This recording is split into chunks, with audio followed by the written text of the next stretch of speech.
رمضان وہ مہینہ ہے جس میں قرآن نازل ہوا جو لوگوں کے لیے سراپا ہدایت ہے، برکتوں و رحمتوں کا سائبان تحفہ رمضان۔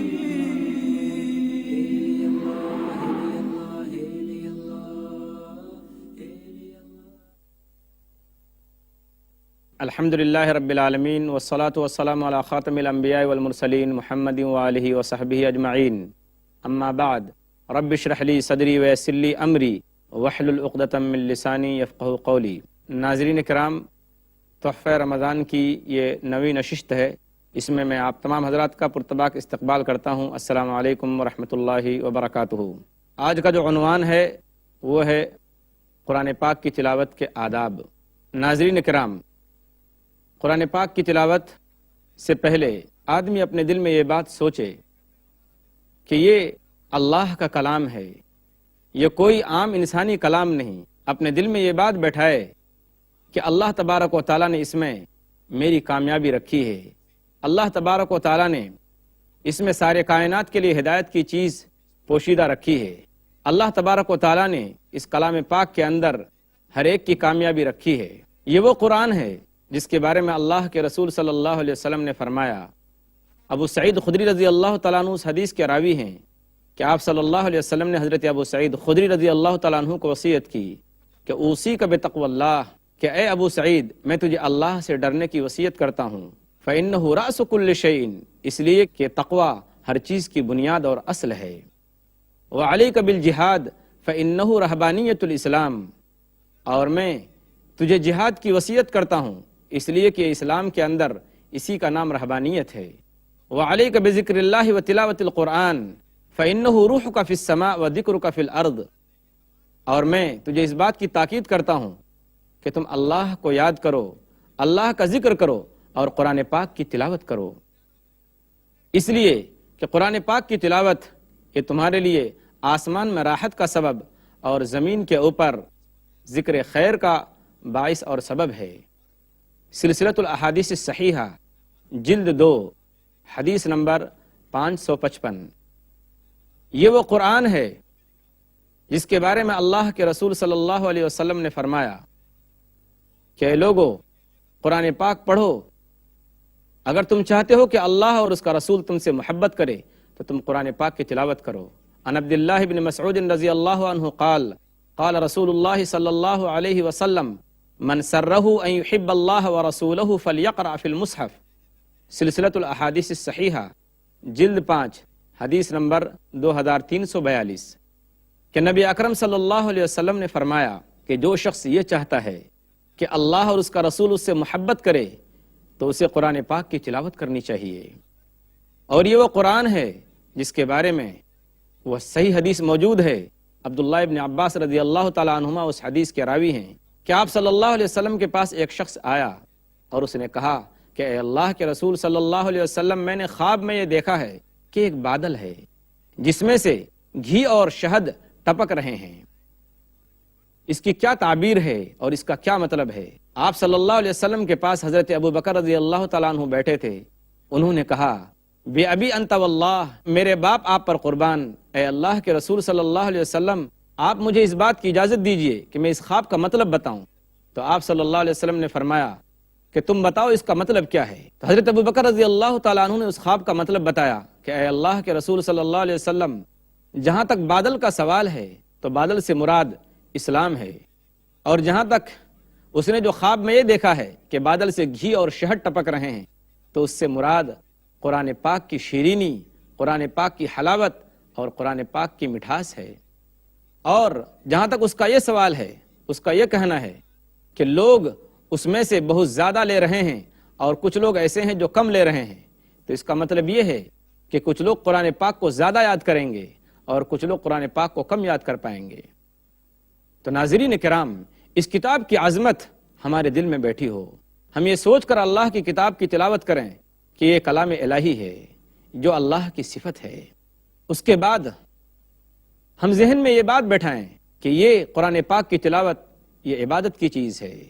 اور عبادت کا دار و مدار نیت پر ہے، اس لیے آدمی قرآن پاک کی تلاوت سے پہلے اپنی نیت کو درست کر لے، دکھاوے سے اور شہرت سے اپنے دل کو بچائے،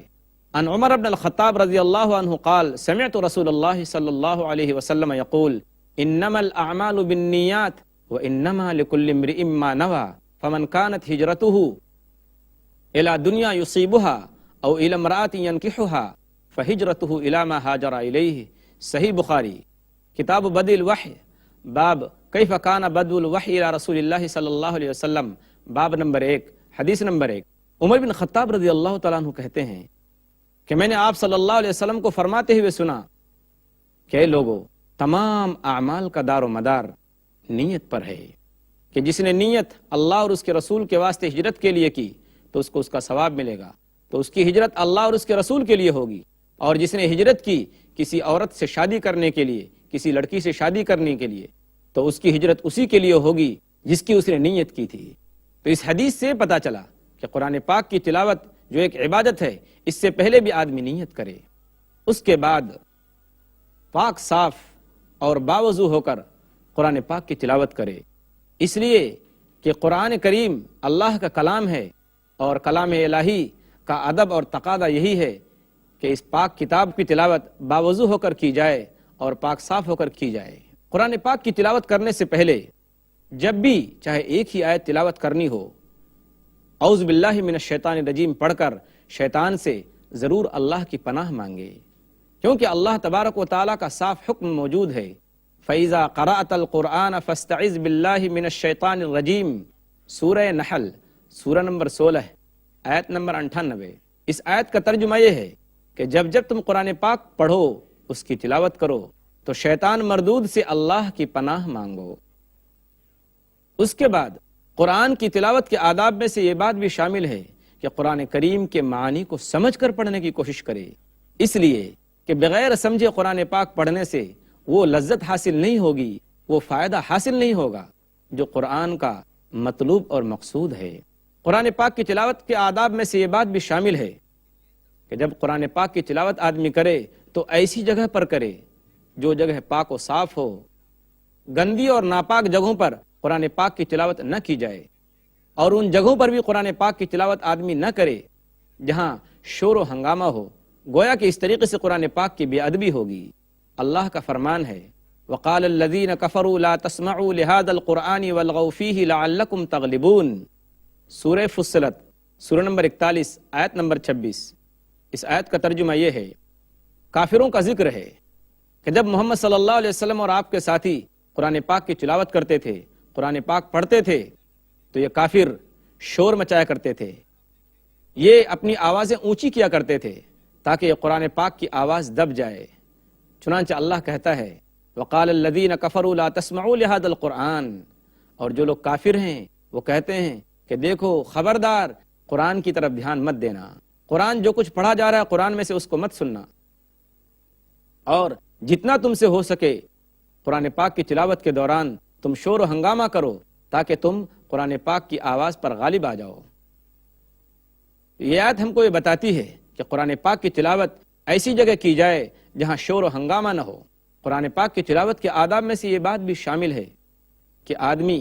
اس وقت تک قرآن پاک کی تلاوت کرے جب تک اس کو یکسوئی حاصل ہو، اس کی توجہ باقی رہے۔ صحیح حدیث موجود ہے، عن جندب بن عبداللہ رضی اللہ عنہ قال قال رسول اللہ صلی اللہ علیہ وسلم اقرأوا القرآن ما اختلفت قلوبکم فاذا اختلفتم فقوموا عنہ، صحیح بخاری حدیث نمبر 5060۔ اس حدیث کا ترجمہ یہ ہے، جندب بن عبداللہ رضی اللہ تعالیٰ عنہ روایت کرتے ہیں کہ آپ صلی اللہ علیہ وسلم کا ارشاد ہے کہ اے لوگو، قرآن پاک اس وقت تک پڑھو جب تک تمہیں یکسوئی اور توجہ حاصل ہو، فَإِذَا اخْتَلَفْتُمْ فَقُومُوا عَنْهُ، اور جب تمہارے دل میں انتشار پیدا ہو جائے، تمہارا جی نہ لگے، تو قرآن پاک سے کھڑے ہو جاؤ، یعنی قرآن پاک کی تلاوت بند کر دو۔ تو اس سے یہ پتا چلا جب آدمی کے دل میں شوق ہو، رغبت ہو، نشاط ہو، اور اس کا دل قرآن پاک کی طرف متوجہ ہو اور اس کو پوری یکسوئی حاصل ہو، گویا کہ وہ دھیان دے کر قرآن پاک کی تلاوت کر رہا ہے، اس وقت تک قرآن پاک کی تلاوت کرے۔ جب اس کا جی اکتا جائے، جب اس کا دل نہ لگے، تو قرآن پاک کی تلاوت کو بند کر دے۔ قرآن پاک کی تلاوت کے آداب میں سے یہ بات بھی شامل ہے کہ قرآن پاک کو آدمی ٹھہر ٹھہر کر پڑھے اور صاف صاف پڑھے۔ اللہ تبارک و تعالیٰ نے اس کا حکم حضرت محمد مصطفیٰ صلی اللہ علیہ وسلم کو اس طرح سے دیا ہے، یا ایھا المزمل قم اللیل الا قلیلا نصفہ او انقص منہ قلیلا او زد علیہ ورتل القرآن ترتیلا۔ سورہ مزمل، سورہ نمبر 73 اور آیت نمبر 4 کہ اے محمد صلی اللہ علیہ وسلم قرآن پاک ٹھہر ٹھہر کر پڑھیے۔ اس آیت سے ہر قاری کے لیے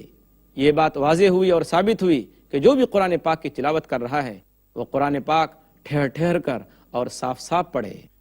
آج ہم کیا دیکھتے ہیں اپنی مسجدوں کے اندر؟ رمضان المبارک کے مہینے میں دیکھیے مسجدوں میں قرآن پاک کی تلاوت اس طریقے سے قاری اور حافظ کرتے ہیں کہ وہ خود پڑھتے ہیں اور خود سمجھتے ہیں۔ کیا یہ قرآن پاک کے ساتھ مذاق نہیں ہے؟ تعجب تو یہ ہے کہ جس مسجد کا حافظ قرآن پاک کی تلاوت تراویح کے اندر تیزی کے ساتھ کرتا ہے اور جلدی جلدی پڑھتا ہے، اس کی تعریف ہوتی ہے، اور بہت سارے لوگ تو انہی مسجدوں کا رخ کرتے ہیں، انہی مسجدوں میں تراویح پڑھنے کے لیے جاتے ہیں جن مسجدوں کے اندر حافظ قرآن قرآن پاک کی تلاوت تیزی کے ساتھ کرتا ہے۔